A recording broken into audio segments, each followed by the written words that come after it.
Om Om Guru Brahma Guru Vishnu Guru Devo Maheshwara Guru Sakshat Param Brahma Tasmai Shri Gurave Namaha. We are we are going to discuss. We are discussing today on misconceptions about Shankara after a long time. Okay, this is one misconceptions about Shankara. 14th topic we have discussed. Swamiji has given the number 14. The 14th number was that empirical reality of the universe. Empirical reality of the universe is accepted. That means the world in during Vyavahara, empirically it continues like before. Means it is just like before. In Vyavaharic world, all the empirical transactions, empirical knowledge, actions, everything continues like before.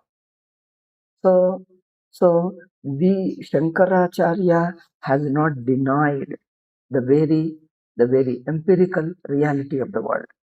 When the word, when it is called Mithya or Maya, when it is called word Mithya or Maya, illusion. Swamiji has used the word illusion. So that Mithya word is translated as a illusion by academicians, and Swamiji also has continued to use the word illusion. Though he used the word illusion for Mithya, the illusion has to be understood in Vedantic sense, not in a common man's meaning. Commonly people take illusion means it is even the empirical world is an illusion. Like how it is the Buddhist idealists said, the Vijnanavadins, Buddhist idealists told that the world is an illusion. It doesn't exist outside. It is purely my own thought. That means a given individual is imagining the world. This Shankaracharya has rejected, because it is not an individual who is imagining the world. That we have discussed in detail in 2 or 3 classes. Again, we don't need it. So only 1 or 2 points I just say and proceed. Okay. So there are 3. One is Vijnanavadin's stand, or 4, let us say. One is the stand of Vijnanavadins, that is Buddhist stand, is totally illusion. Second is about I think I'll write here again. One is the Buddhist idealist stand. There they say empirical world too is an illusion. Second is Drishti Srishtivadins among the Vedantins. Or you can say Drishti Srishtivadins are what do you call them? Drishti Srishtivada.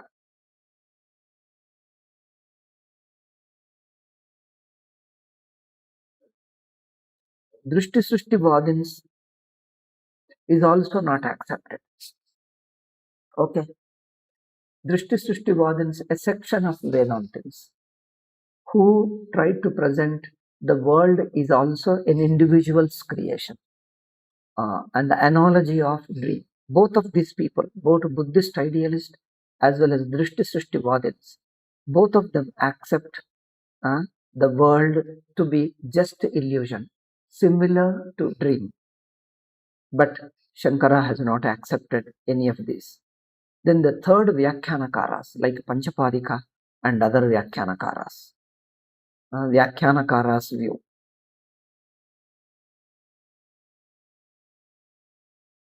Vyakyanakaras view is totally another extreme side.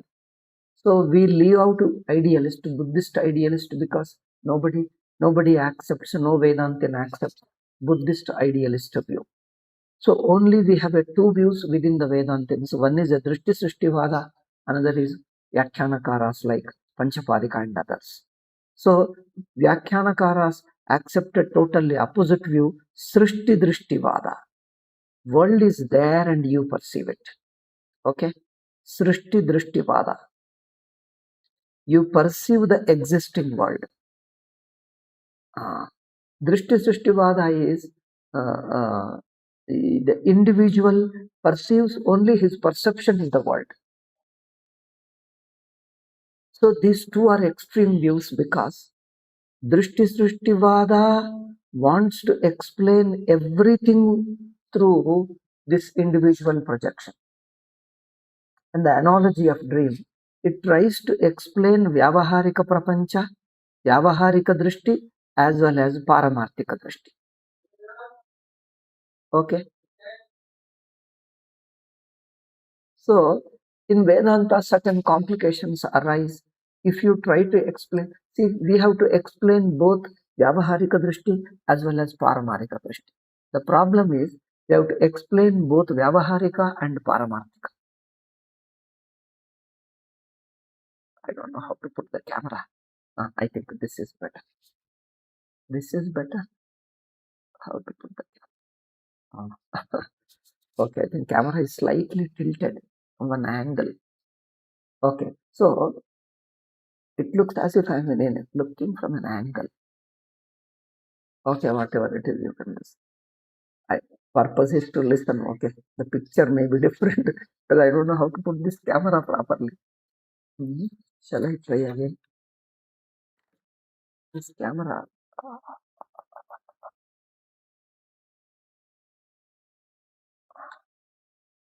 If I put it like this, is it okay? In the center. I think this is better. It is in the center.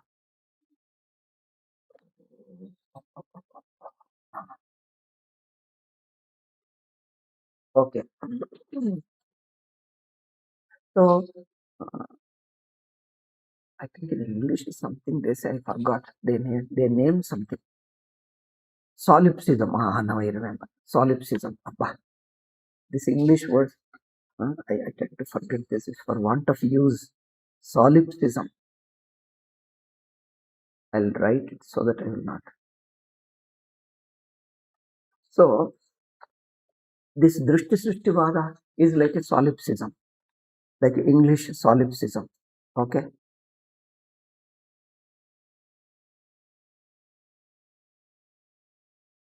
So, Drishti Srishtivada wants to explain both Vyavaharik world and Paramarthik world. It has some difficulties we have explained already. But Srishti Drishtivadins, Srishti Drishtivadin means those are totally opposite, like Panchapadika, Bhamati, and all.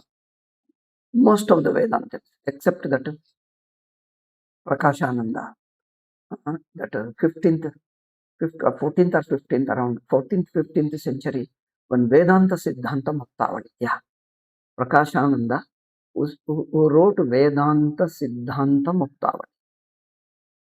In that, he advocated Drishti Srishtivada. So, the Swami, now what is the Swamiji's stand? Swamiji takes neither Drishti Srishtivada for entirely, nor Vyakyanakaras Drishti Drishtivada, that the world exists created by Ishvara and you start perceiving. So, neither these two stands are extreme, one-sided. That's what he means to say. It is one-sided. Because trying to explain both Vyavaharika Prapancha and Paramarthika, both from one Vada. One Vada means one theory, one doctrine alone. With one doctrine alone, trying to explain all becomes difficult. Because some places this Panchapadika Vyakyanakaras finds it difficult to explain. In some places, Drishti Srishtivada finds it to explain. But so Swamiji taking the Gaudapada, Sankara, and also directly Anubhava, he says clearly in Vyavaharika Prapancha, in Vyavaharika Drishti, Jiva sees the world.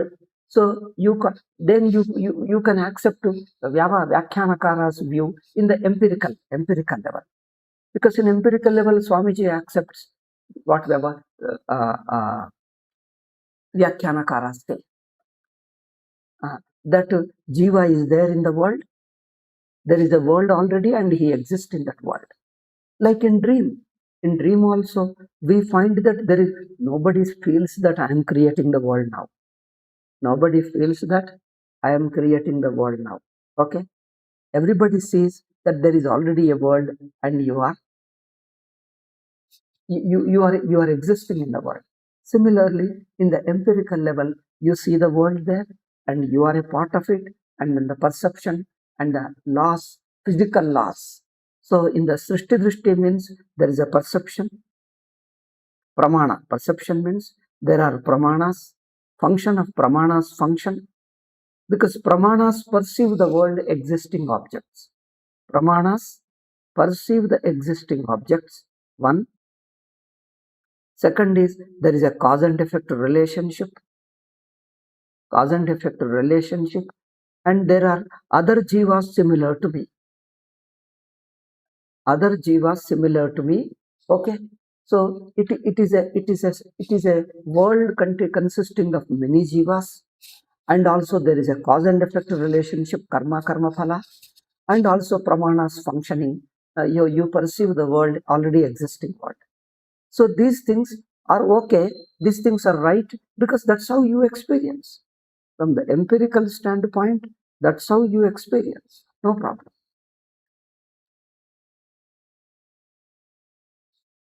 Uh, but in Paramarthic standpoint, that is in Vedantic standpoint, this becomes a problem. This taking extremely Vyakyanakara's view.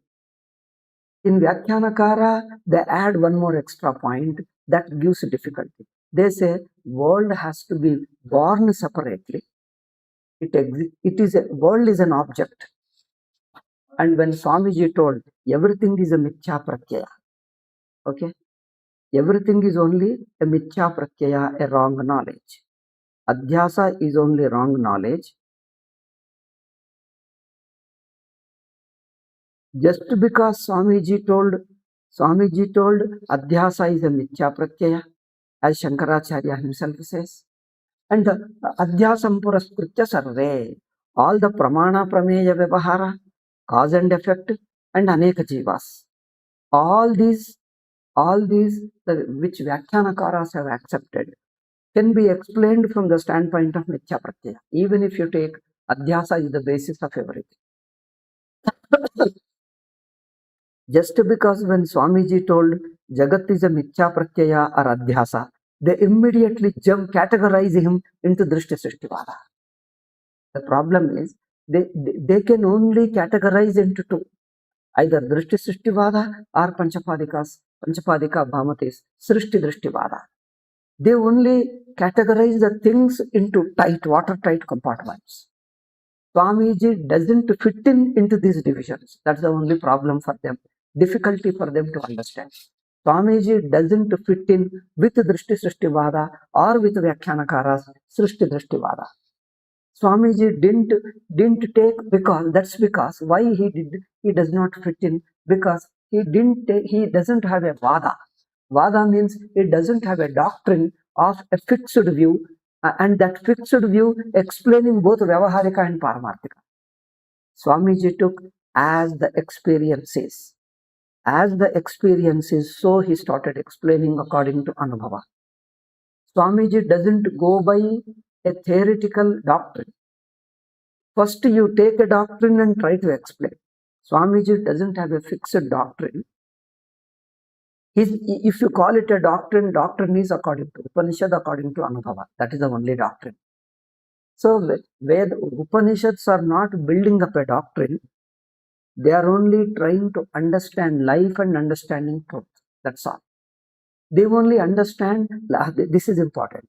Upanishads are Vedanta. That is Gaudapada, Shankaras, Sureshwara, and Sachidananda Swamiji. All these people are not building up one particular vada. Vada means one particular doctrine, and then trying to explain everything according to the doctrine. First, you fix a doctrine and try to explain. Swamiji didn't say that. We are trying to understand life. both from empirical standpoint, Vyavaharik standpoint, and Paramarthik standpoint. Without any fixed doctrine, we are trying to understand the truth of it. I think this explains what is Swamiji's stand. Does Swamiji believe in idealist or Drishti Srishtivada or Srishti Drishtivada? So they take these three doctrines and want to fit in, or they ask, tell me, what is your Swamiji, your Sachidananda Swamiji? Is he Drishti Srishtivadi or is he Vyakhyanakara? Now you have to fit into their doctrines. And once you fit in, then you have to explain everything according to that one doctrine alone. Both Vyavaharika as well as Paramarthika. Explaining both according to anyone becomes a difficulty. Because in one Vada, see, in Drishti Srishti Vada, explaining Paramarthika in a way is easier, but there also some difficulties are there. But Vyavahara becomes very difficult to explain. Difficult to explain means it goes against Anubhava. It is difficult to explain means what? It is going against Anubhava. Simply going against Anubhava. And Vyakhyanakaras, Srishti Drishti Vada also, in Vyavaharika Drishti, okay, to some extent, but in Paramarthika Drishti, again it goes against experience. So, in either way, in both the Siddhantas, one part is okay, another part becomes difficult. Becomes difficult means what? Goes against experience. What is the difficulty?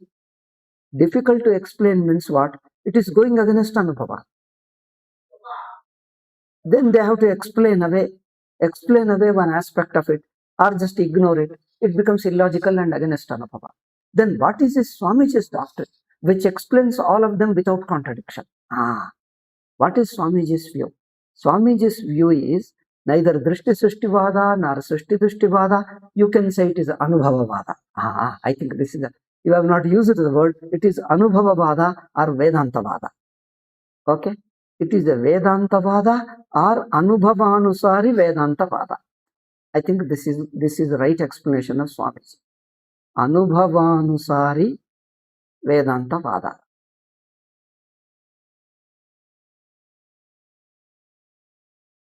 This word is not used by Swamiji, but because people want brandings. Anubhavanusari Vedantavada. Because it becomes easy to communicate when you use a branding. So if you want a brand like this, then let us say Anubhavanusari Vedantavada. So in Vyavahara also you can explain. Explain means what? You have to understand it according to Anubhava. Don't reject Anubhava, don't skip, don't jump, or don't ignore certain Anubhava. Because that means you are failing to explain certain things. In Vyavahara, Swamiji's idea is whatever you find in Vyavahara, all that is accepted, nothing is rejected. Whatever you find in Vyavahara, all that is accepted. Then whatever is you find in Paramartha, you accept that. Okay? Then where is the problem? Now, Swamiji's Prakriya never fails in explaining any one point. Because whatever is the Anubhava, you accept it and try to understand it. So, we are trying to understand it, not explaining according to particular theory. Vada means a theory. Now, you have a theory, at one theory, that theory has to explain. Now, Swamiji doesn't, they ask questions, then they want to, see the problem is, some of the people, followers of Vyakhyanakaras, put Swamiji's also under one branding, which they alone, they imagine. They call him Drishti Srishtivada. They call Swamiji as because in one aspect, there are certain similarities. One point, it looks like Drishti Srishtivada. Though Swamiji doesn't agree with them, doesn't agree that Vada. That Prakashananda's Drishti Srishtivada, solipsism, Swamiji doesn't say that. He never used such a solipsism word, nor accepted that idea. But they, seeing one point similar to them, they categorize him into Drishti Srishtivada. Now, they categorize it, And once they categorize, they start to find fault with him. According to your view, this cannot be explained. This goes wrong. This contradicts. But we have not subscribed to Drishti Sushtivada of Prakashananda, Vedanta Siddhanta Muktavan.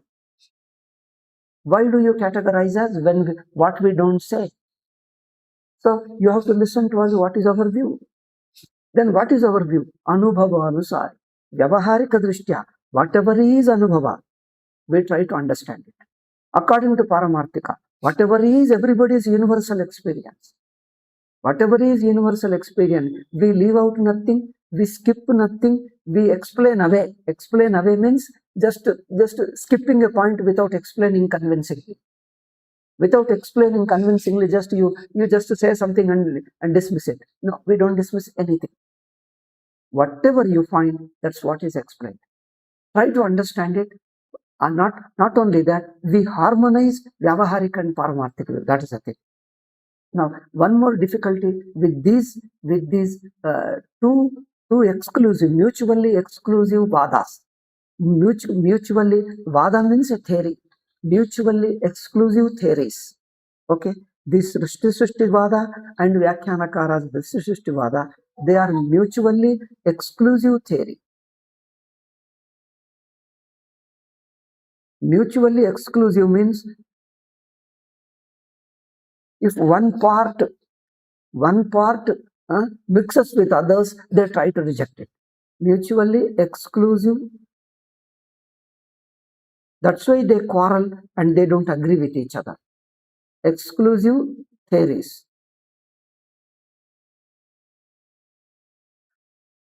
Because according to theory, they have to explain. So those who are used to such categorizing people into theories or into branding, those who are used to brand people into theories find it difficult to understand Swamiji. Because don't brand him into particular theory. If you want, then I told you, Anubhava Anusari Vedantavada. Therefore, we are trying to understand Vyavaharik Anubhava, Paramarthik Anubhava.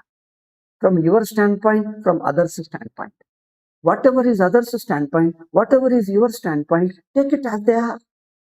You can't club up this and that and this thing. That mixing up makes it confusing. Okay, confuses people.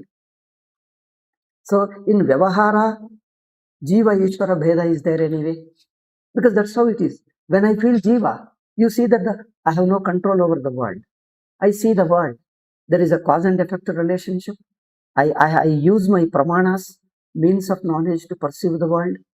So we see that the world is there, I perceive.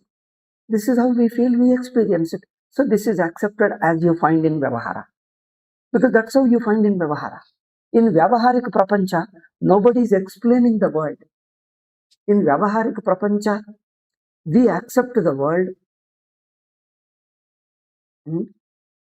and see, what do you do? One is the Jnanam, Vyavahara of Jnanam, Vyavahara of Karma, and Vyavahara of experience. Okay? Vyavahara of Jnanam, Vyavahara of Karma, and Vyavahara of Anubhava. In Vyavaharika Drishti, Jnanam means perception. You perceive the existing world.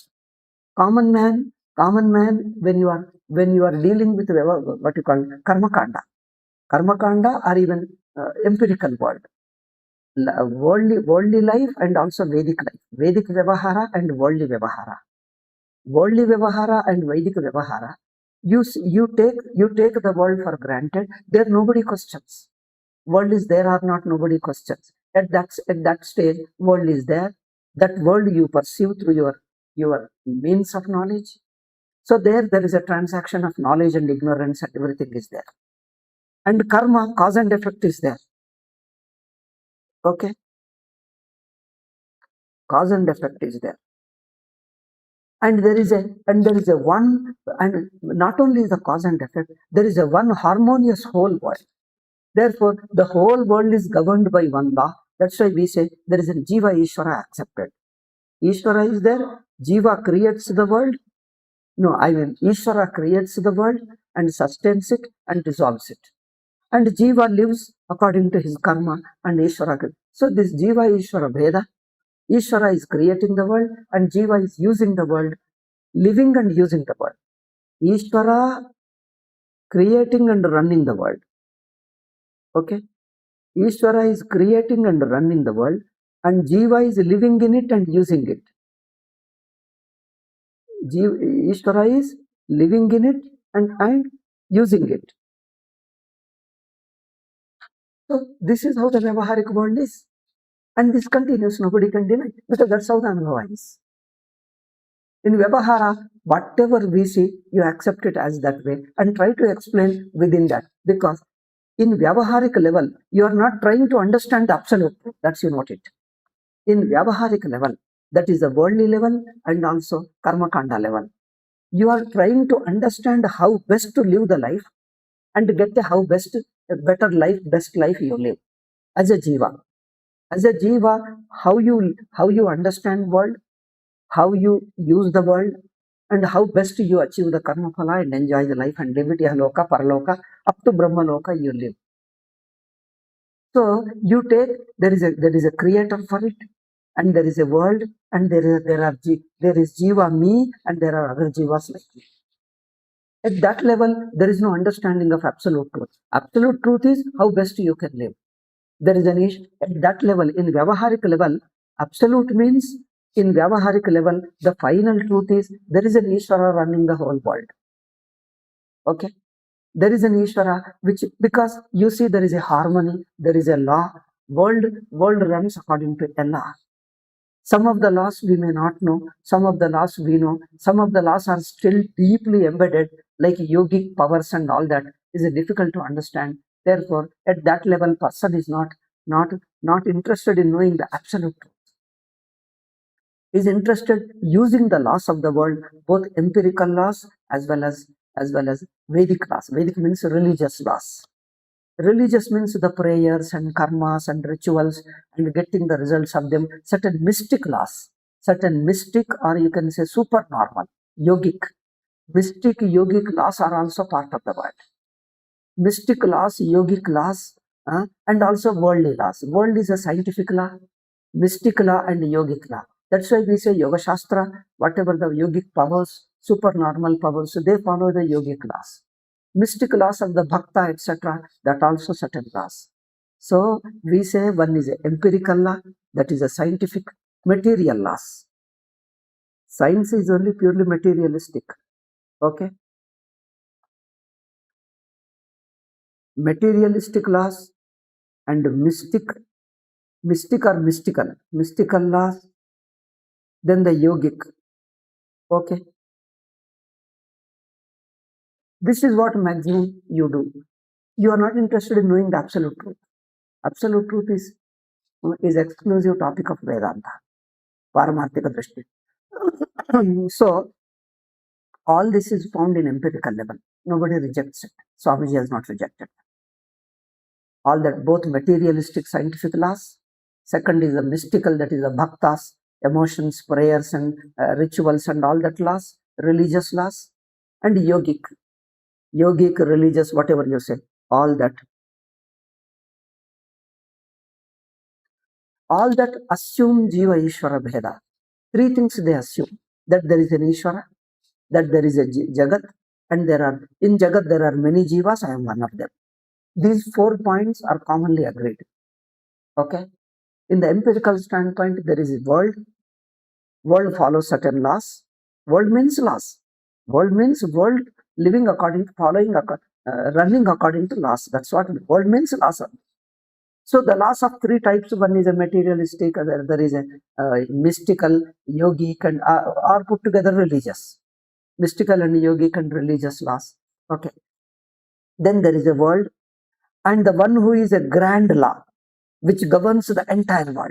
One is laws within the world, yogic laws, mystical laws, materialistic laws, or you can call them religious laws. All the various laws within the world are governed by one grandest law, uppermost, topmost law, that is called Ishvara. Ishvara is the uppermost law, who is responsible for entire world along with it all the laws within the world.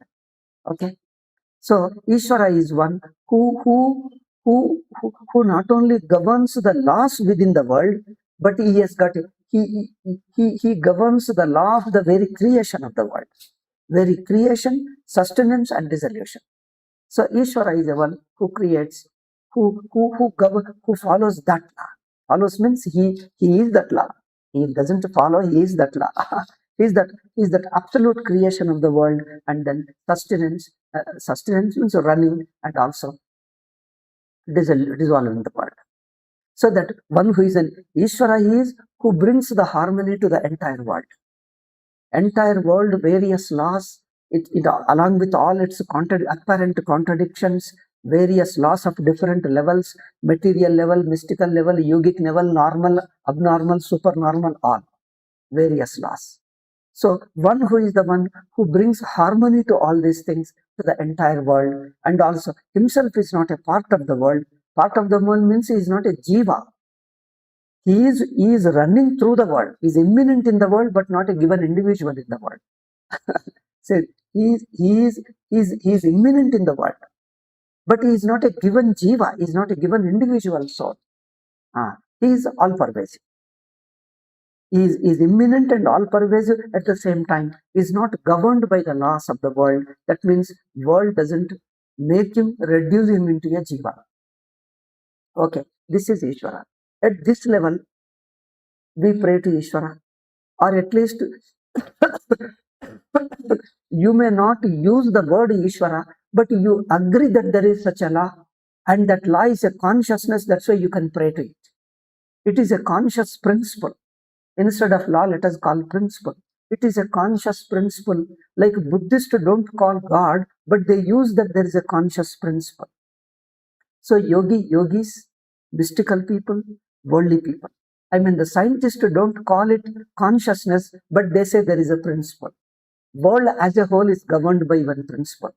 They call, I don't know whether they, even I'm not a scientist anyway, whether they call it a conscious principle or mechanical principle, but some principle everybody accepts. Science accepts that the entire world is governed by one principle. One, the total principle, all other worldly principles are within it. All the laws are derived from that grand principle. Okay, that grand principle is a conscious principle, is what Vedanta says. Buddhist, without calling it God, they call it a conscious principle. And then the Bhaktic, religious and Bhaktas people, they call it God as well as a principle. It is a conscious God principle. They call it God. Vedantins accept it is a conscious principle. You would like to call it God? Okay. If you don't want to call God, but still a principle, okay. But it is a conscious principle. It's not a mechanical principle. This much is accepted. And that you call it as a God. Okay. So that explains not only the whole world as a whole, but also the laws within the world. Laws within the world applicable to various contexts, various situations, but also the total world. Okay. So in empirical level, Vyavaharic level, there is Ishvara, there is a world. World means this much it means. It means all these things. Then is Jivas. Once there are many Jivas, I am one of them. In the Jivas, there are various levels of Jivas, because some are advanced level, some are high yogic level, spiritual level, some are mediocre level, some are too low level. In the low level, some are animalistic, some are even demoniac people. Even demoniac people are governed by the same worldly laws and same Ishvara's laws. They can't conquer God. That's what we can say. They can't go against God. They can't conquer God. Even the demons cannot challenge God. So our demons and animals are lower jivas, and human beings and others are mediocre jivas, and there are advanced jivas like rishis and devatas. Rishis and devas. Okay, but Ishvara includes all these people. So all of them are within him. There is no Satan who challenges, who is parallel to God and challenges him. God cannot handle Satan. He only takes revenge. Ordinary jiva says, don't follow Satan. If you follow Satan, I'll take revenge against you, but I can't do anything against Satan. So that concept, that theory, we don't have at all. Okay, but all the jivas are within, follow the world. That's all. All the jivas are within the world, follow the laws of the world, and follow the laws of Ishvara. Ishvara is not one given person, that you remember. He may appear as a person, but is a total principle, is a total conscious principle, pervades the all over the world, creates, runs, and also swallows it within him. And he is immanent in the world and also independent of the world. He stands independent and the world depends on him. Okay, this is an empirical stand. This is not still even Vedanta. This is still in Karmakanda level, religious level. Okay, absolute truth is still higher level. Then you want to understand the truth of the world, truth of Ishvara, and truth of Jiva. All put together, what is the absolute truth of these three? Jiva, Ishvara, Jagat. This is a still different level. This is the highest level of Vedanta. So we are not trying to understand within the details. We are trying to understand the absolute truth. Okay, that means you transcend the jivahood, you transcend the world, and you reach the absolute truth. You transcend Ishvara. You may, in a sense, you can say, you transcend the world. That is true. You transcend the jivahood. That is also true in Vedantic understanding. You transcend jivahood, you transcend world, you transcend Ishvara. Can you say that? In a way, you can say. Transcending Ishvara means, I'll explain this. Transcending Ishvara means being under the control of Ishvara, you transcend. You transcend being under the control of Ishvara. You become one with Ishvara. This much you can say. Then there is no question of transcending Ishvara, because you and Ishvara are one. There is no question of transcending that. That means you don't remain under the control of Ishvara. You are one with the Ishvara. Ishvara and you, they are not two things. Then world and you are not two things. Then whole entire world is you, entire Ishvara is you. You no more are Jiva. You are also no more Jiva. You are no more Jiva, and there is no more world apart from you. You are that principle, that truth, which encompasses the entire world, encompasses all Jiva, encompasses Ishvara. That means there is only one non-dual truth. That is Vedanti's topic. Okay. To understand that, here also you have to take the entire view. You have to take a comprehensive view of the world. Okay, comprehensive view of the world. That means you have to include all the Jivas. You have to include all the Jivas. You have to take the entire world into consideration for observation, for examination, to understand the absolute truth. Because you are not following a law within the world, like a yogic and mystic law, and trying to reach a certain state within the world. World means this world and other world, all the world, cosmos, world and other world. You are not trying to reach one certain level within the world, a yogic level or mystic level or any power. You are not trying to follow certain law within the world and reach certain level of the world. You are trying to understand the absolute truth. In absolute truth, you also become the absolute truth. You are no more a Jiva. There is no more a world. And Ishvara is not. See, regarding the Jagat and world, Jagat and Jiva, you can say you are transcending Jiva and transcending the world.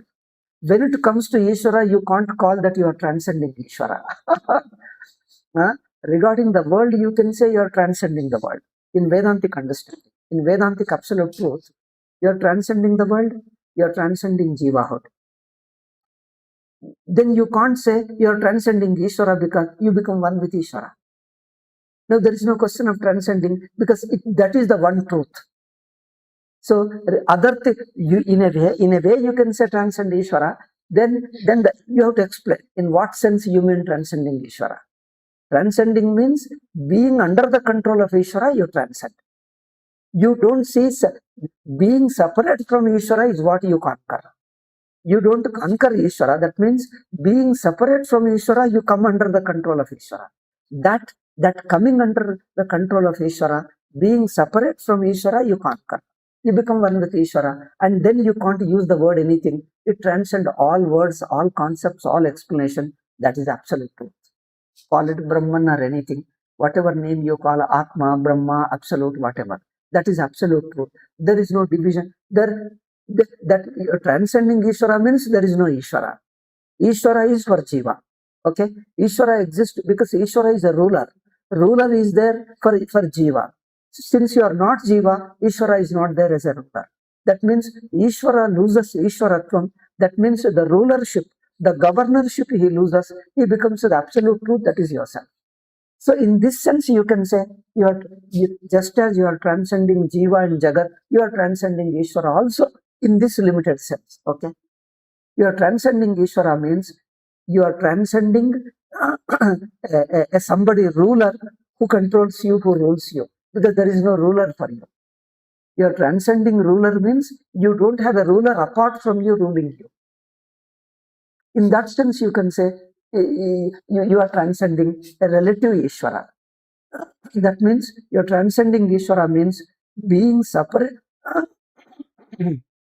You are transcending being a Jiva separate from Ishvara and being under the control of Ishvara.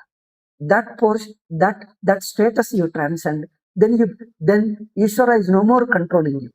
Transcending Ishvara means Ishvara is no more a controller of you, no more a governor of you, because you are with Ishvara. That means there is no separate controller, there is no separate ruler for you, or you can say you are transcending Ishvara being separate from you. That separateness of Ishvara you conquer. I think this you can say. Separateness of Ishvara you conquer, but oneness of Ishvara, it is not a conquer, it is achievement. Separateness of Ishvara you conquer. Ishvara being separate tries to control you, tries to govern you. Okay? Separateness of Ishvara you conquer. You transcend. Conquer means you transcend. Separateness of Ishvara you transcend means what? The separateness you transcend, not transcend Ishvara. Okay. Ishvara as such. The separateness of Ishvara you transcend, you become oneness.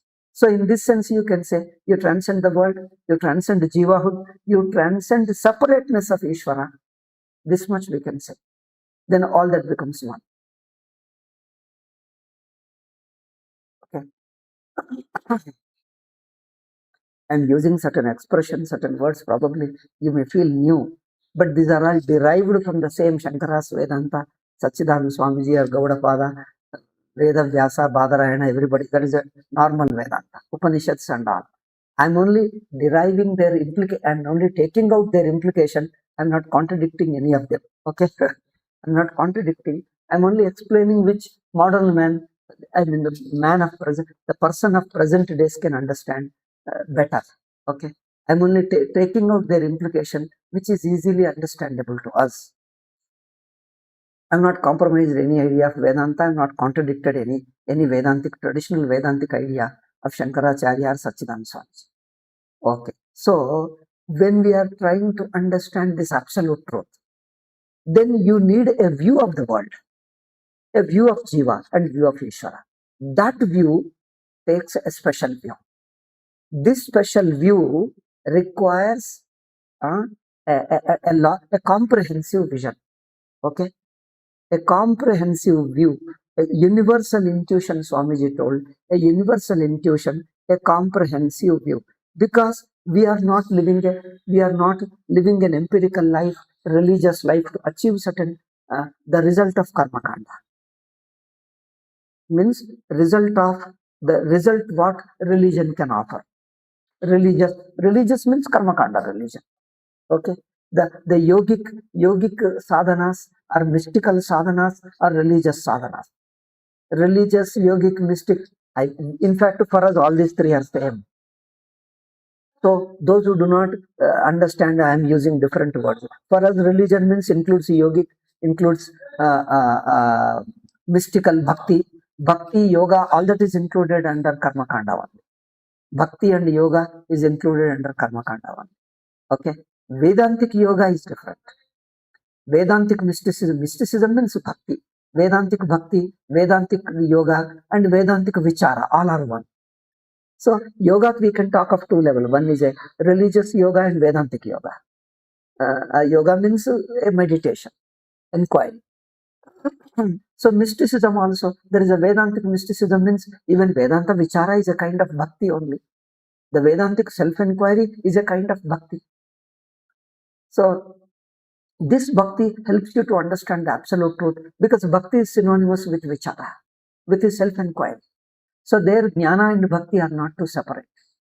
So that mysticism or otherwise called bhakti are of two levels. One is a ritualistic level bhakti, that is a Dvaita bhakti, and there is a Vedantic bhakti which is absolute. Okay, Advaitic bhakti.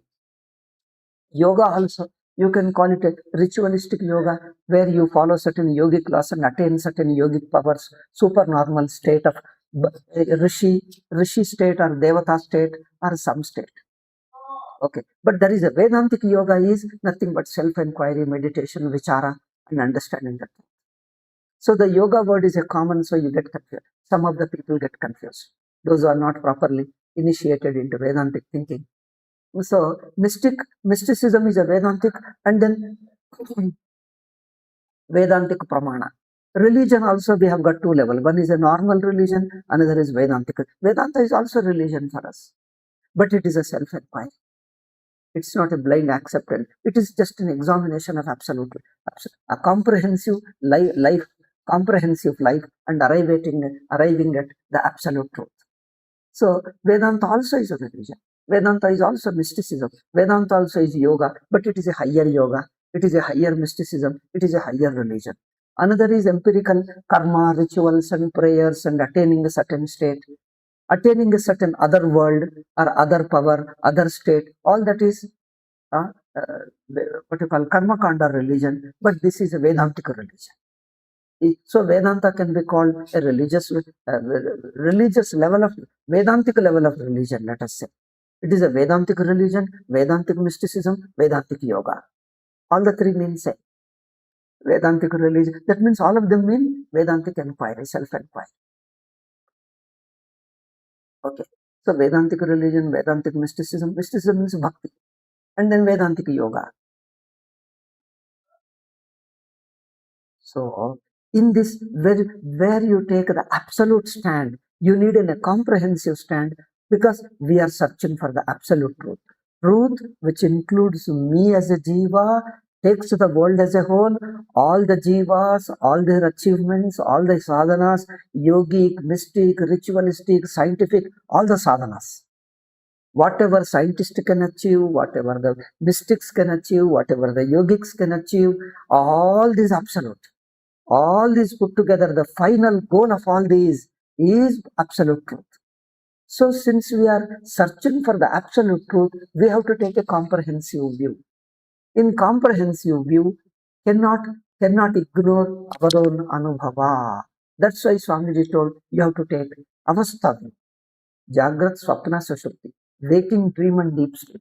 Because all our experiences can be reduced into these three. Because these three states include time and space. Time and space and other jivas, worldly laws and rituals and then yogic, everything. All that is included within the three states.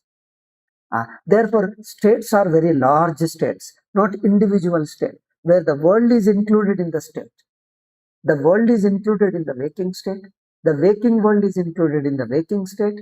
Dream world is included in the dream state. World means including the time and space. Okay. So this is totally a different view. This cannot be categorized either into a Drishti Sushtivada or Srishti Drishtivada. Therefore, they are finding it difficult, unable to categorize them. Therefore, they force fit. Force fit means they try to take forcibly and call them a Drishti Sushtivada. We don't get categorized. We don't fit in with any Drishti Sushtivada. Okay. See, just now I have told. So we take a comprehensive view. Comprehensive means the entire world has to be included. all the yogic sadhanas and the result of yogic sadhana, and all the mystic sadhanas. Mystic sadhana means laws, certain laws. The mystic laws, yogic laws, and the result of their laws, the achievements, whatever you achieve, the accomplishments of those yogic sadhanas and mystic sadhanas, ritual sadhanas, whatever states of heaven and all various lokas, various worlds you reach, various experiences you find, various powers you get, okay, various mystic powers you get, yogic powers, supernormal powers you get, all of them reach an absolute place. That is absolute truth. Okay, Buddhistic, yogic, or what you call Sikhism, whatever various isms are there, all ism means various sadhanas, or the result of all their sadhanas is an absolute truth. So that absolute truth we want. That includes all the religions, their lokas of heaven, then Islam, Christianity, and any other religions. Their ultimate goal, all that lokas are also included. Scientist goal is to find out the absolute principle, even that. So we want that absolute, which is the common root, common truth, absolute truth, which is the basis of all these various religions, whether scientific or mystical or yogic or any other religious, everybody's absolute truth. I think you have understood what I meant. The absolute means real sense absolute. That's why we say within the Dvaitins, Vishishtadvaitins, various schools of Vedanta within Hinduism we have. They also talk of the truth. There is Ishvara, Vishnu, Shiva, or each one tries to explain that his God is superior to other. Okay, but we say you present your God with certain qualities, with certain powers, and claim that he is superior to other God. That means you present other God having a lesser power, your idea of God having a greater power. Now we say our absolute truth includes the powers of lower God, higher God, superior God, medium God, higher God, lower God. All gods, all powers are included. Even Jiva's powers, Ishvara's powers, worldly powers. That's why we say it's an absolute. In really absolute it is. In real sense it is absolute. All gods are derived from that truth. That absolute truth, which is understood as a Shiva, which is understood as a Devi, which is understood as Devi Bhakta, Vishnu Bhakta, Shiva Bhakta, all the gods, all the various concepts of gods, all the various powers of gods, all of them are ultimately culminate into one truth, absolute truth. That truth we want to understand. So Vedantic truth is this truth. Okay, this truth itself is taken as understood as Vishnu, as a Shiva or Devi or Ganapati or any other Islamic god, Christian god, or any other. Okay, therefore, absolute truth we are seeking. We are not excluding any religion, we are not excluding any denomination within Hinduism or outside Hinduism. Neither a scientist nor a philosopher. Philosophers are seeking something. Absolute truth, trying to want to explain. Psychologists are seeking something absolute truth. Philosophers are seeking. Scientists are seeking. Religious people are seeking. Within Hinduism, various denominations of religious schools of philosophy, schools of sadhanas are seeking. All of them are seeking the absolute truth. So that truth, which is commonly sought by all these, this much I have told you, the scientist absolute, scientist to final truth, and then philosophers to final truth, psychologists to final principle, whatever they may give, whatever name they give, whatever principle they talk of, Buddhisms, Jainisms, Vedantins, or within the Bhaktas, Yogis, or anybody. Okay, all of them culminate in one. Therefore, Vedanta is trying to understand that absolute truth. That means we are including all religions, we are practicing all religions, philosophers, scientists, everybody in Vedanta. Vedanta is including, Vedanta is trying to find out that truth, the truth which is sought after by scientists, sought after by philosophers, sought after by psychologists, sought after by all isms, all philosophers, and then religions, yoga, yogis, mystical people, and everything. Therefore, a Vedantic inquirer is all religious man. because it includes all philosophers, religions, scientists, and everybody. Is all seeker. Is a comprehensive seeker. Is a comprehensive seeker. Therefore, he is seeking that truth which is underlying all this. That means one common principle, absolute principle, which explains all these things. Therefore, we include all religions, all scientists, philosophers, psychologists within Hinduism, all the various schools. We don't exclude anybody. We don't see anybody as enemy. Okay? We don't see anybody. We don't exclude. Your God is not God at all. My God is God. We don't say anything like that. We are trying to find out that absolute truth, who is your God, my God, and everybody's God. Okay? We are trying to find out the absolute truth. Therefore, if anybody tries to follow some yoga, some mysticism, some bhakti, some prayer, but goal is to understand absolute truth. With an intention to understand absolute truth, you can use all your religious prayers, your religious sadhana, yogic sadhana, scientist sadhana, anything. But you may be stuck with certain limitations. But if you sincerely try to follow anything, at least that will give you certain discipline of your mind, purity of mind, certain help you to develop certain purity.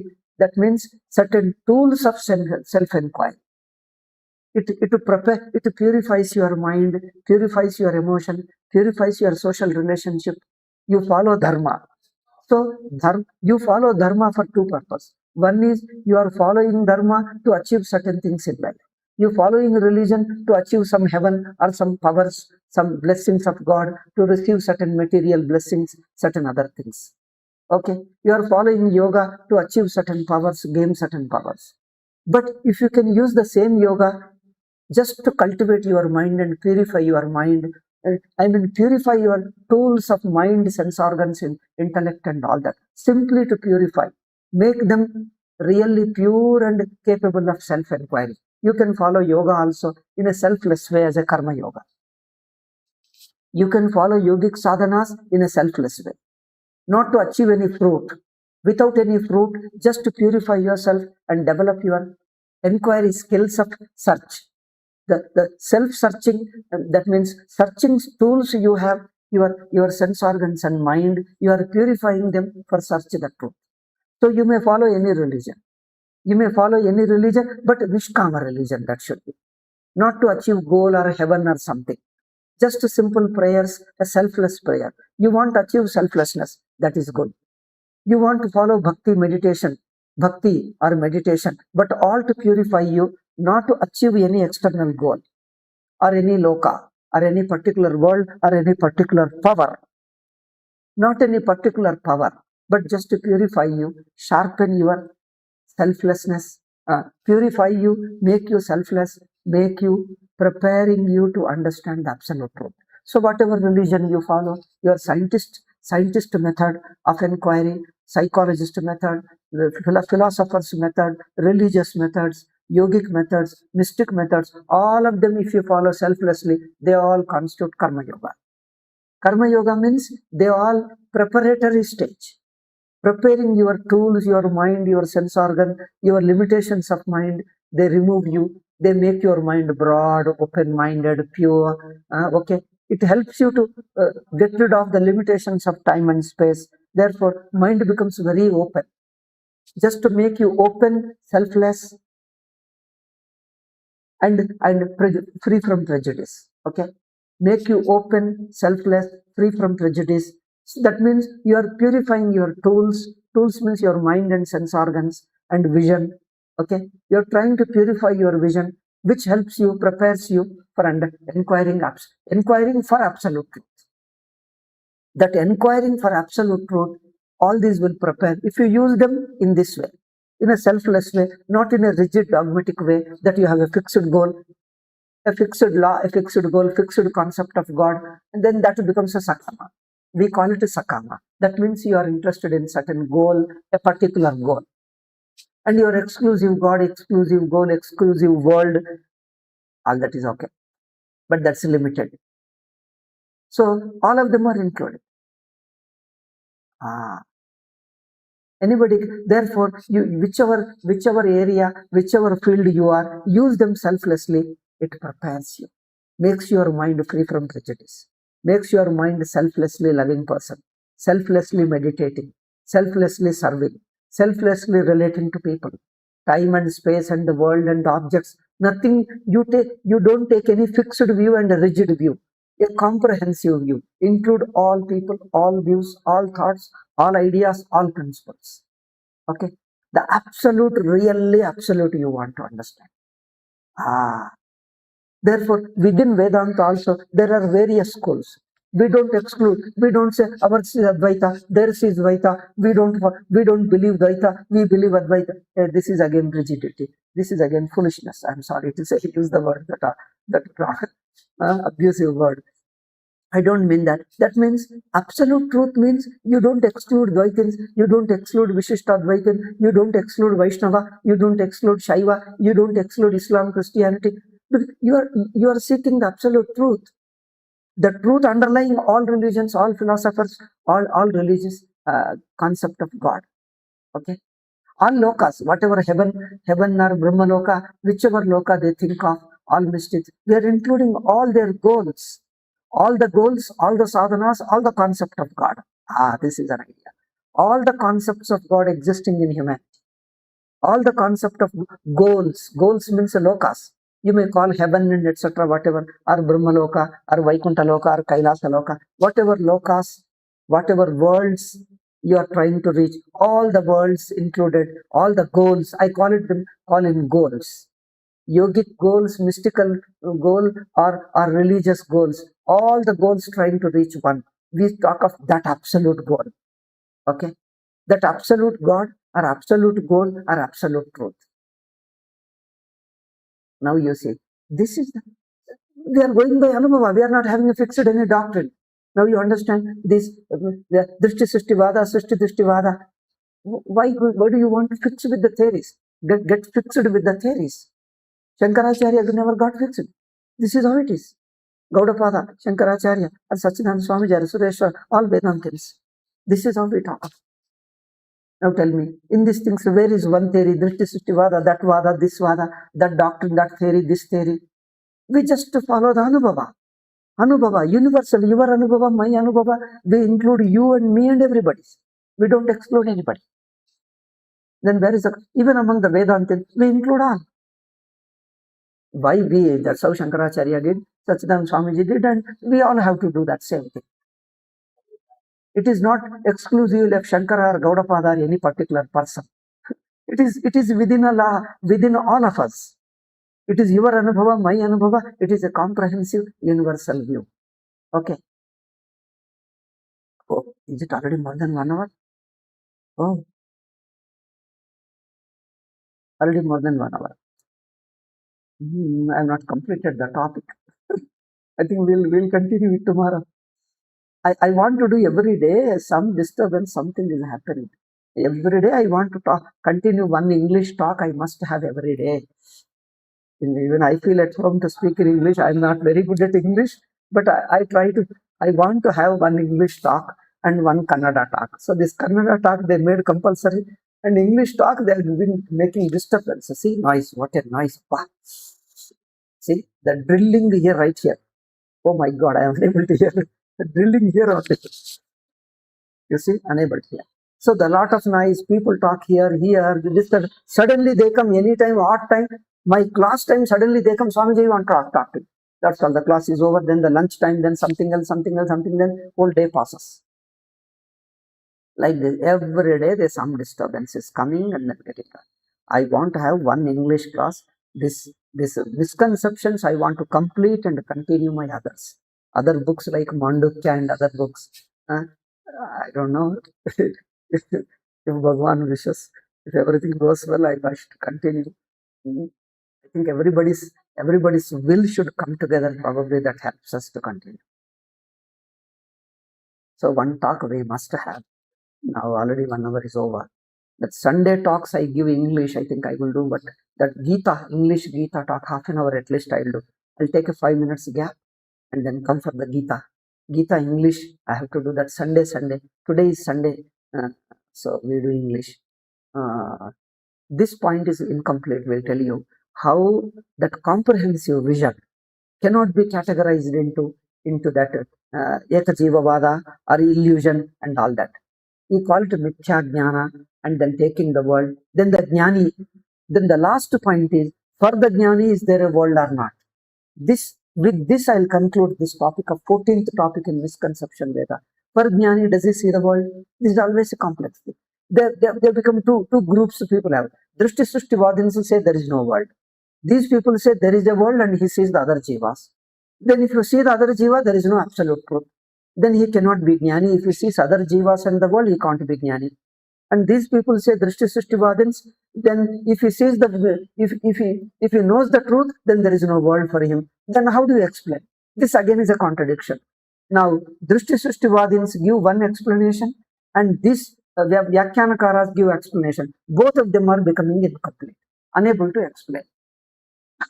This point I want to conclude. This is an important, how Jnani is knowing the absolute and also teaching the world. This thing, how do you explain? This is becoming a complex thing. Anyway, this point remains.